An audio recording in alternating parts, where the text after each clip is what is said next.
আসসালামু আলাইকুম। আমি আছি বোটানিক্যাল গার্ডেনের পিছনে বেড়িবাঁধের রোডে। এই জায়গাটায় কাল প্রচণ্ড বৃষ্টি হওয়ার কারণে এই মাটিগুলো কাদা হয়ে যেয়ে কালকে 5-6টা মোটর সাইকেল অ্যাক্সিডেন্ট হয়েছিল। তো যারা এই মাটিগুলো পড়ছে যাদের কারণে তাদের কর্তৃপক্ষ এইগুলো কাজগুলো করাচ্ছে, সরায় নিচ্ছে যাতে অ্যাক্সিডেন্ট না হয়। এটা একটা ভালো কাজ, এই জন্য আপনাদের মাঝে শেয়ার করলাম। এই দেখেন, এখানে আমিও কালকে অ্যাক্সিডেন্ট হচ্ছিলাম, আল্লাহ একটুর জন্য বাঁচাই দিয়েছে। তা মহিলা সহ একটা বাইক অ্যাক্সিডেন্ট পড়ে গেছিলো, অনেক যানজট হয়েছে।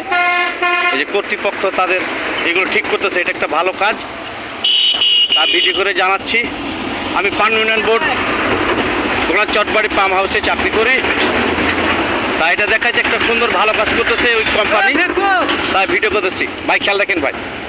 হ্যাঁ, আসসালামু আলাইকুম আ রহমতুল্লাহ।